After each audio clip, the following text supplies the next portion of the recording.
Srina. He is the Chief Technology Officer from Coal Creek Solutions. He's a partner with College Technologies. And we have Raghu Kodali. Raghu is a Vice President for Product Marketing and Market Strategies, and he will be also the presenter. To begin with, Raghu would be starting off the presentation, then moving on to Bob Srina to take care from there. So, Raghu, I leave the podium over to you to get onto the presentation and take it forward. Thanks, Akshay. So, I think in the interest of time, so just get started here quickly. So I might have to rush through some of the slides, so just keep up the pace of the time. So the agenda we have for you today is primarily focusing on what is called the Application Portfolio Management, or APM, and talk about the business drivers for that, and then give you a peek into the offerings of the other solutions from Solix Technologies, and then walk you through some case studies, and Bob will also help us better understand the APM with a return on investment or an ROI case study as well. So let's get started on the application portfolio management. So to start with, I wanted to sort of introduce the APM with a model that has been one of the Gartner analysts by name Jim Dugan came up with. It's called a time model, which essentially stands for tolerate, invest, migrate, and eliminate. So I mean, if you look at most of the large enterprises or even the enterprises, they have many applications. I mean, depending on the size of the organization, we are talking about from tens of applications to hundreds in some cases, which could go to thousands. So in that application portfolio, the way you could sort of segregate them or classify them into is some of the applications are in that sort of the tolerate quadrant, if you will, which essentially means that you're going to keep them running for some time and then take a decision on what you want to do with them, whether migration or invest more on that. And the second set of category of applications are in the invest quadrant, if you will. And primarily the idea here is these are the applications which are part of the core business. So these are mission critical applications. You need to have them and you need to invest more in them. And whether you invest in modernization of the code or application code modernization itself, but essentially looking into keep them running for time to come. And then the next set of category is migrate, essentially where it could be like you are modernizing the application infrastructure and moving from legacy applications to the modern applications. Oh, yeah. And the last set of categories eliminate, which means like you no longer need these applications, but you still need to have a hold on the data because the data is important, or information that is created by these applications is important. So while we decommission these applications, how can we keep hold of the data that is in this eliminate category, and how can we work with the migrate as well? So that is sort of how the applications are categorized in the large enterprises, if you will. And what we have seen in the eliminate category or migrate category, some of the business drivers for this legacy decommissioning, or what we call application retirement, is essentially one of the key things is, I mean, especially in the year 2009, where the economy wasn't doing that great, and everybody is trying to say, how can I reduce my management of IT infrastructure costs or IT application costs? So whether these cost reductions are coming from the recycling legacy hardware or storage, or eliminating the maintenance and support costs for hardware and software and administrative costs. But fundamentally, if you kind of look at it, these are all big ticket items, and by eliminating these costs, the ROI is pretty obvious. And the other set of the drivers are mergers and acquisitions, where merge or acquisitions happen, and then the application infrastructure also needs to be merged and move to a common application platform, it will. And then, of course, in some cases, upgrading of enterprise applications, moving from silos of applications to a larger modern ERP application, if you will. And while all this is happening, the data is still very important from the compliance point of view, from the retention point of view, and depending on the type of the industry you are, if you are in a highly regulated industry or otherwise, the compliance mandates could be very different, and so the data needs to be kept. And again, taking a quote from the Jim Dugan's research paper, in this large portfolio of applications that enterprises have, 10% are primary or prime candidates for retirement. So if you're talking about having like 200 applications, easily can say, well, at least 40 of them would be prime candidates, and additional one-third would be candidates for migration to modern application infrastructure and so forth. So, having done a quick introduction on the sort of application portfolio management, just want to spend a quick minute on the who we are from the company point of view. So we are Solix Technologies, founded in year 2002, located in Bay Area in California, and essentially we have started the business with in the database archiving space, and over the period of time, then we have essentially sort of added more into our product portfolio, where we are doing larger enterprise data management solutions, which includes database archiving, application retirement, test data management, and data masking.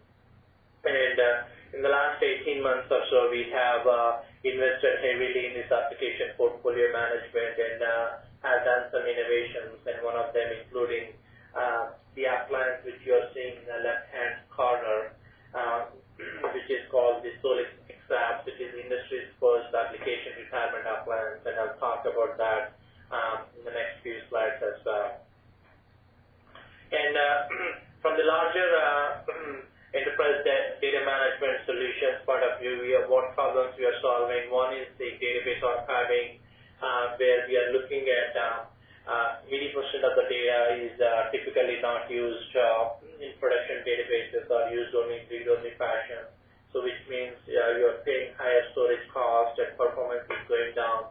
So that's where we are sort of improving performance, cutting down storage costs, creating a compliance with an information lifecycle management, and providing business continuity for the applications, whether it's disaster recovery or so.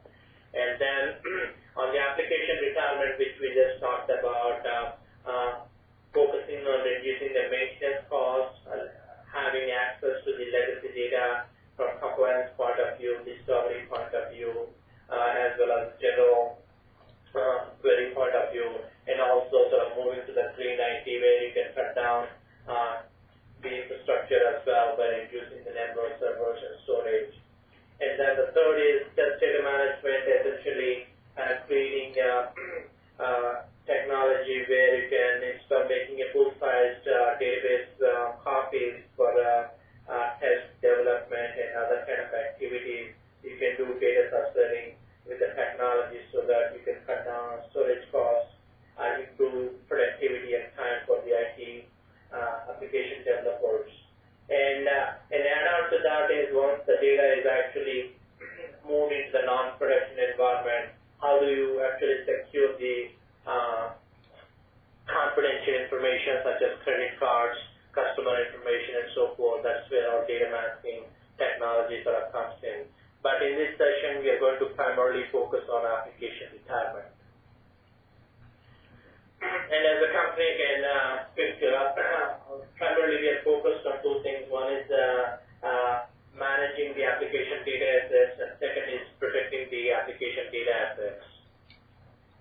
And from the software point of view, we have a single product line, which is Solix Enterprise Data Management Suite, or Solix EDMS.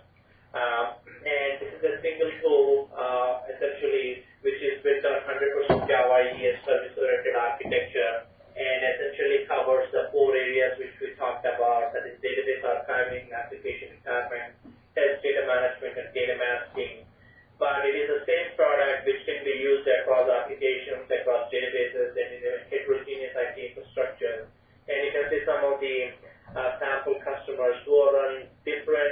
applications running on different databases, including custom applications and mainframe. And some of these customers actually use more than one data management function, such as in the case of Simplex, we are talking about database archiving, application retirement, test data management, and so forth. And for the application retirement, primarily we have two solutions, if you will. One is the software solution, which is based on Solix CDMS, and second is essentially the industry's first application retirement appliance, and we'll talk both of them. But primarily, what the two solutions cater for different, while solving the same problem, cater for different sort of market segment, if you will. In the case of the traditional software model, we are looking at primarily more complex legacy data sources, which could involve mainframes, and where the customers are doing more than one data management function. That means beyond application retirement. So if you are looking at database archiving, test data management, and data masking, and there's no limitations on the storage size and so forth. And in the case of the appliance, we are looking at primarily a lot more repeatability in the system itself, and essentially looking at retiring applications, any number of applications, as long as they fit into the storage that is bundled and integrated into the appliance itself. So while working with the customers in the last year or two, what we have done is we have done, while not only innovating on the functionality itself, but also how the product can be used to streamline the entire application retirement process once the candidates of applications has been identified, where we are talking about classifying the data that can be moved in its entirety to the appliance or the archive platform, or a subset of the data that could be moved to some modern applications and the rest into the legacy archive platform, and doing the data migration in a very heterogeneous IT infrastructure. And on top of that, one of the big things we have seen here is essentially where once you move the data and decommission the application, how would you preserve the business context or the application context for the data itself? And that's one of the things we also do, where you can add the business context for the legacy data and cut down the storage costs, where we are talking about the data deduplication and data compression, and then on top of that, bolting role-based security so that only specific users can access specific subsets of this legacy data, and then followed by the data visualization, where we are talking about search, query, and reporting, and also managing the life cycle of the legacy data with the data retention as well. So the approach, as you see from the process, is essentially classifying the data that need to be migrated based on either business rules or business transactional business objects and so forth, and moving the data to an archive platform based on the data retrieval SLAs that you have, whether the data is going to be accessed in real time, weekly, monthly, quarterly, and so forth, or in an ad hoc basis. And once the data is there, how would you put the security around that? How can you visualize the data around that? And then how can you manage the data from the compliance and retention point of view? So this slide sort of gives you a visual layout on how the process sort of works for the data classification and data migration itself.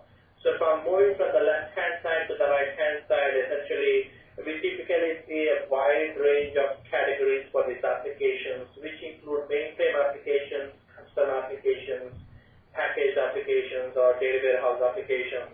And having the capability to classify the data and move both data and pre-generated reports into the archive platform, and in the process of doing that, adding the business context on top of these legacy data, and then having the a capability where we are talking about providing the option to the customers on the archive platform itself, so that you could move the data into one or more platforms based on your choice or what your existing IT infrastructure is. The choices could be it could be a standard relational databases like Oracle, and we also provide our own archive platform, which is called Solix Secure Archive, which gives you a 90% or above compression rates, and I'll talk about that. And also having the capability where we can do transformation of data into XML, CSVs, or PDF, whereby these documents can be ingested into the file server archives or content repositories, and also being able to host or move the data into the private or public clouds.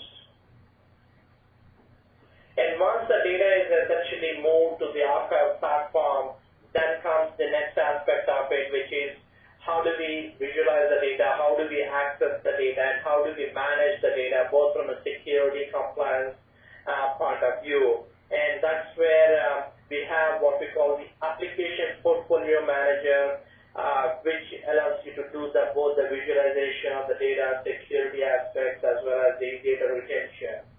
And the Solix Application Portfolio Manager provides you a dashboard which allows you to visualize and view all the retired applications and the data associated to these applications. It allows you to create a role-based security which could be tied to your enterprise identity management infrastructure as well, and then giving the end users or business users a capability to browse the data and make some selections of objects and columns which they want to view with the application context that we have embedded into the legacy data, so that they can query the data, understand the data, generate the reports, and also export the reports into their tools like Excel and all this. And all this functionality is essentially run from your standard browser technology as well. While we are providing all these data visualization and access capabilities, the data format is pretty standard and non-proprietary. You can still be able to use the standard BI technologies or reporting tools to access, as long as they support JDBC, ODBC, or SQL 92 type of data access. So that is our software solution. So to quickly touch base on the appliance itself, which is called Solix XApps, the second solution for the application retirement. And this is a product that we have launched beginning of this year, and it's also covered by one of the recent reports by the Gartner analyst who looked at it, and then this is a part of the code in that research report. But essentially, if you look at it, this is the industry's first application retirement appliance. You might have heard about the data warehouse appliances and so forth, but for the application retirement, this is the industry's first appliance.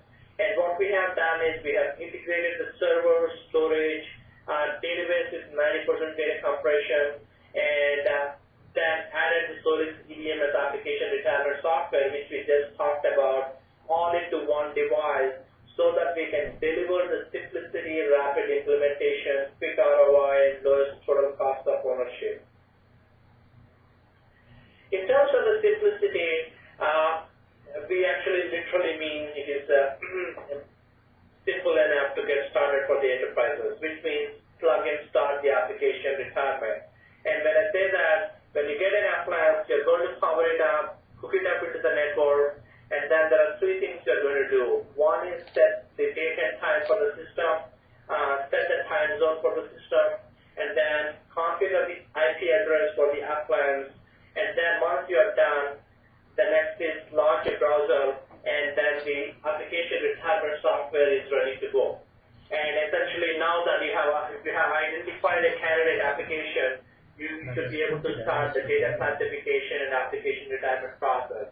So it is as simple as that. And in terms of the rapid implementation, we have essentially taken all the pieces which you have seen in the software technology which I talked about, and essentially integrated all of them into the appliance itself, so that we can give the customers the ability to do a quick and rapid implementation on these application retirement projects so that they can actually start seeing a quick return on investment. And the return on investment also comes with the capability that this is not a one-off project that you are going to do.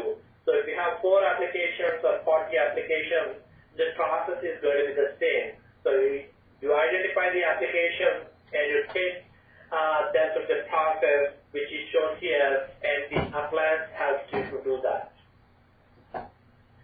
And on the lowest total cost of ownership, what we have essentially pre-built the entire appliance from the kernel. It is pre-tested, pre-configured, pre-patched, and pre-validated to work for application retirement itself, so that it is easier for the customers to deploy and manage, and also manage the whole process, but also the legacy data itself.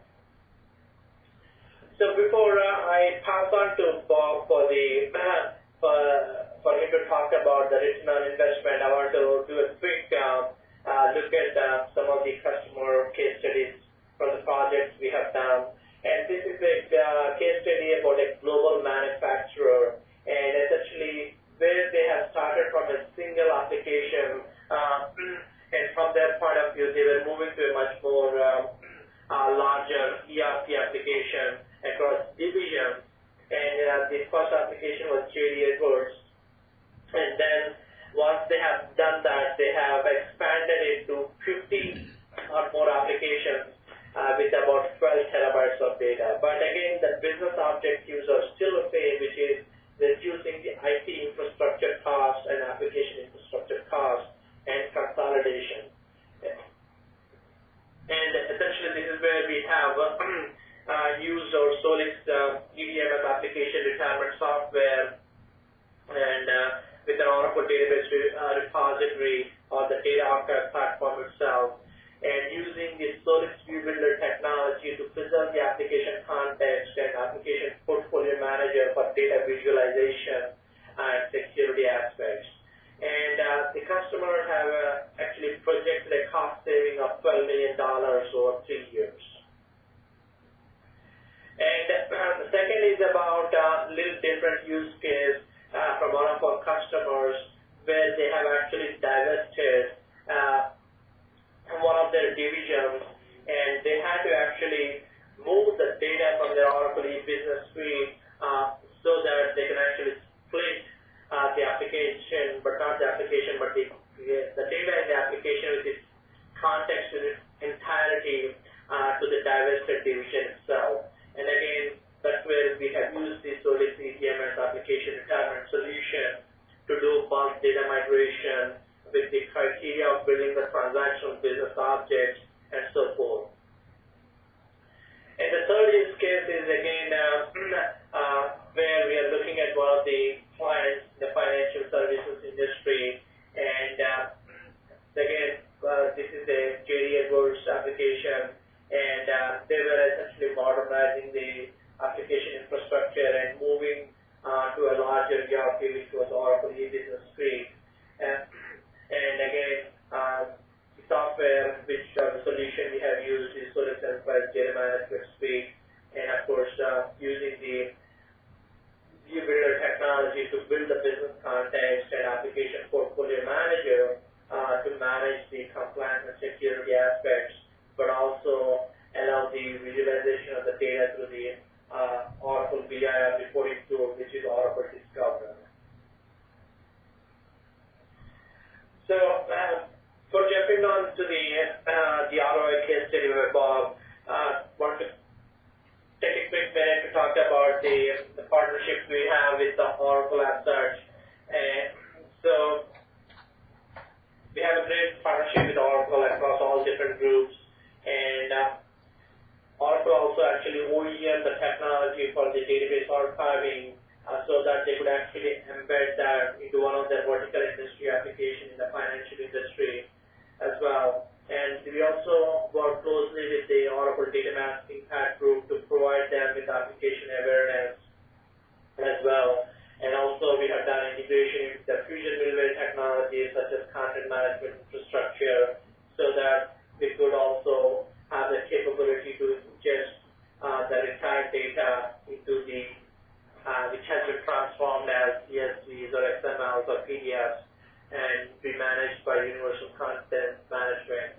And the database group, we have essentially worked with Oracle development group for a long time to actually integrate with several of the new technology and support and integrate these technologies. And this is a partial list of the customers across different industries, and different verticals and so forth. So at this point of time, I would request Bob to take over and then walk us through an ROI case study. Good afternoon, folks. Again, my name is Bob Spin. I'm here with Coal Creek Solutions, and we're a partner along with Solix. And where we come to play is our focus in our firm is based around really data management and storage optimization.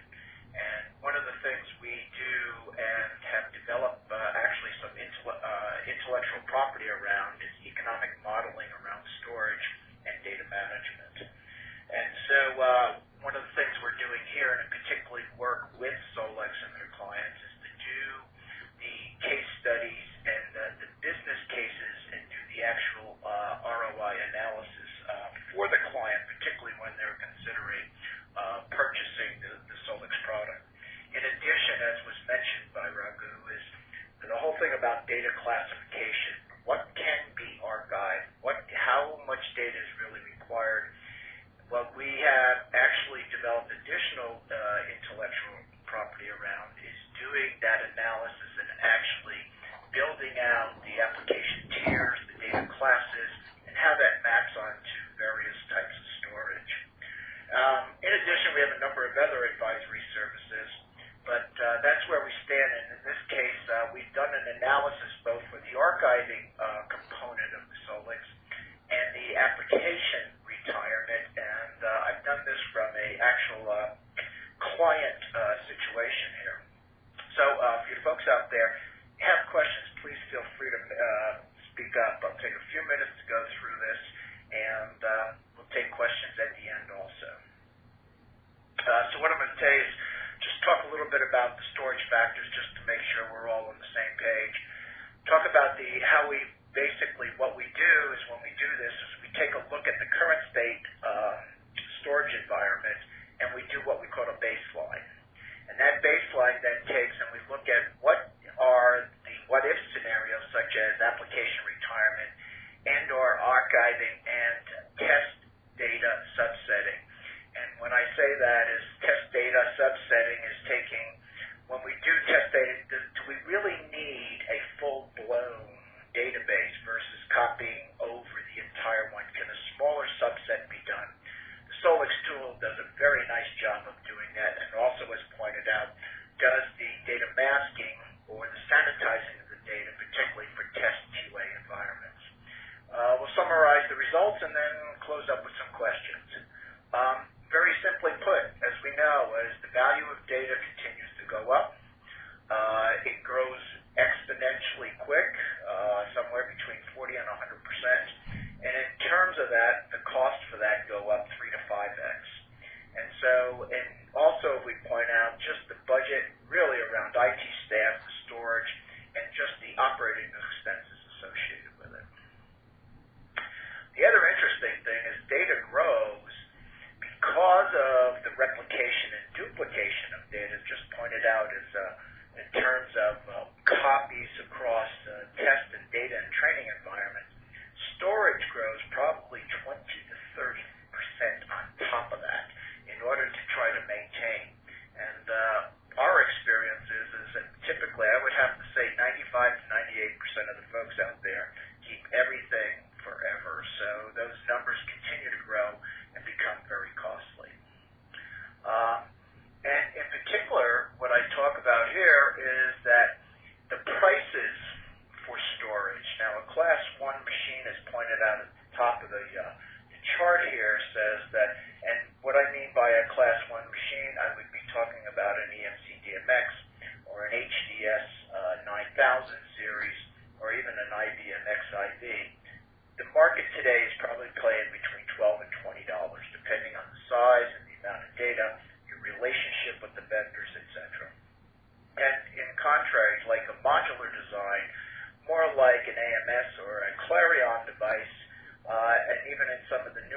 devices such as Pillar and Compellent, which actually have a combination of both SATA SAS and Fibre Channel in there, we're actually paying somewhere between $5 and $12.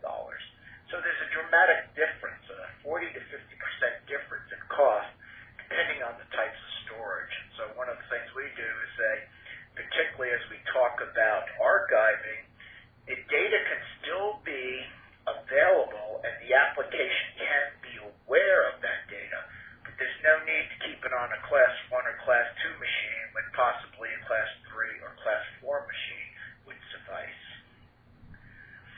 So let's talk about the economic basis. Now, these are just some numbers that we put into our models, or our modeling tools, to just give you an idea and what we did relative to this particular client. We look at 4 key areas. One is utilization, basically across not only the SAN, but also the network ports. We look at maintenance, and in this case, maintenance was, or the life cycle was 16 months. And very critical to storage, typically in month 37 or year 4, the maintenance cost typically will go from 5 to 6% to 18 to 22%. So there's a major change and a major cost to doing that. And particularly if you're on a Class 1 machine, the numbers can be can be quite significant. People's your biggest factor in cost, and one of the things we look at within our modeling is looking at the usable terabytes per FTE, and also, if you'll notice, in the non-storage administrators, such as DBAs and system administrators, looked at the cost and looked at productivity. And in this particular case, this is the numbers we looked at in terms of purchasing, and notice what the current prices are relative to where they were 3 years ago. And that is all carried out by us. So today, what we do is we look at the different tiers. We associate the raw terabyte cost, and based upon the class or the tier of storage, if you notice the tier 1 here is that it's about a 60-40 split, which is hardware is about 60% of the cost, and software 40%, versus the tier 4, it's a 90-10 type ratio. Now those numbers, those raw numbers, include hardware, software, and 3 years of maintenance. On the post-service side, or post-maintenance side, we used a number, as pointed out in the previous slide, of about 18%. So, in this case, this client, they have today about 472 terabytes of 337 usable or under management. Their utilization is high, around 72%, with the ports around 74%, and they're seeing annual growth between 10 and 30%. They depreciate their hardware, their assets over 60 months, and this includes all their locations. In this case, they had 3 locations, and their staffing was such that they had 2 storage admins, and we calculated approximately 3.2 other FTEs, again, server and DBAs. So they had about 5 FTEs in total, which is what we put into the model or built into the tools that we have.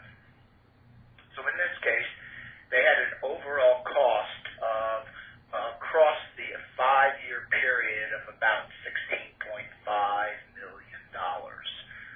If you will notice, though, very interestingly, in a very positive way, their Tier 1 was smaller, where their Tier 2 and Tier 3, as you can tell, are growing at a much more rapid rate, which is a very good sign in that they really have some idea of what the business requirements around performance, security, etc.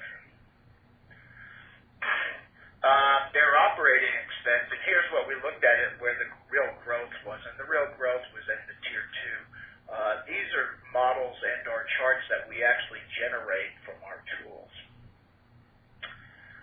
So when we look at application retirement, which I'll look at in the first case study here, they had approximately 551 applications and retiring 53 of those. The average saving per application, calculating that out, and things that come in such as maintenance, performance, at the infrastructure, particularly around servers, looking at Oracle licenses, and so forth. And the top 15 applications were retiring about 12 terabytes. And what we really see which is really in line with the Gartner numbers, they were retiring about 9% of the application suite. And things to keep in sight, maybe that data retired. Now again, we're retiring these, but you're keeping one copy of the data versus when you're not, you may have that multiple copies out there. And we saw a significant reduction in maintenance, licensing, and upgrades. Again, now working with the numbers of $19,000. Let me go back here a second. But what we have seen across a number of these applications, the average savings in terms of retirement it ranges from what we've seen from $15,000 to $40,000 per application. So what we generated here is, as we knew, the baseline was about $16 million. Based upon the solution of retiring that, we saw savings around $1 million, and estimated there would be an investment of about $197,000, which was basically the license fee and three years of particular maintenance.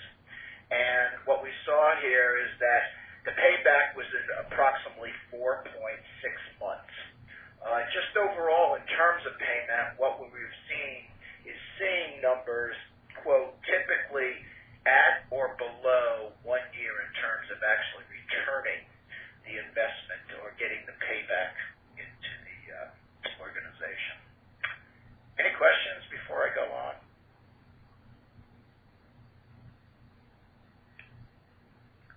Okay. Data archiving. Data archiving is basically reducing the size, and the way I look at it is reducing the size of your production databases, moving into more cost-effective storage or storage media, and reducing the size. So if I have a 500 gig database, I may only give development 200 or 250 or maybe something less, depending upon the requirements. And particularly around performance testing, yes, that may be the case. And note, when you do the archiving, when you reduce that, I'm sure as you all know, when you reduce the data, you improve the performance. There's a direct correlation there. So in this particular case, they had 106 terabytes of storage. QA, test, and dev and the other had about 28 terabytes of that, so it's approximately 25%.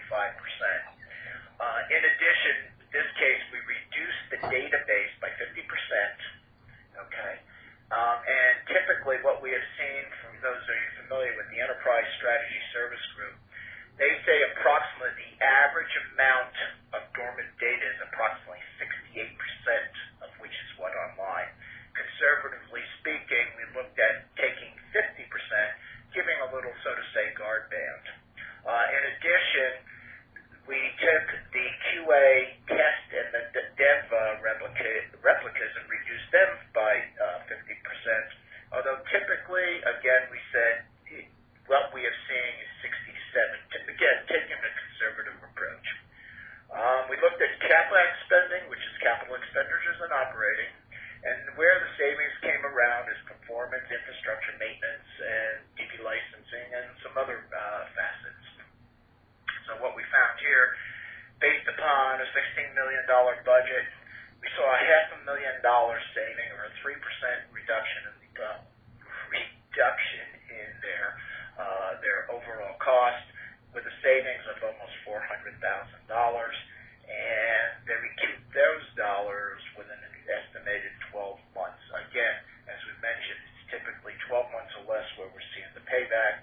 We're seeing the numbers, as pointed out, past two, somewhere very, very, what would I call it, conservatively, you're looking at $500,000 to $1 million in savings across the board. And that includes both capital expenditure and operating expenditure. If we looked at just subsetting or data masking with the archiving in terms of reducing just the capability, what you're seeing here is, as we pointed out early, and I should say, is you saw it was $400,000 here in the sunsetting, just reducing your cost around QA, dev, and test. There's another $300,000. Now, in this case, what we're seeing, because of the size and the amount of data, you're seeing about a 15-month return on investment. So anyway, there's a lot of results and benefits that come out of it, and some of them are more soft benefits. But as we've talked about recently, is basically the financial benefits, the reduction in the suite, you're improving integrity and data reliability across, and you're, quote, more effectively managing your data as pointed out there. And you gain the other things of efficiency and proficiency, you're minimizing orphan or dark storage, and you're reducing your exposure both to financial and regulatory risks that are out there. So, anyway, I'm sorry. I hit some. But anyway, questions, comments from anybody? Yeah. So I think at this point of time, thanks, Paul, for sharing the ROI case study. I think it's very compelling, as you can see it. So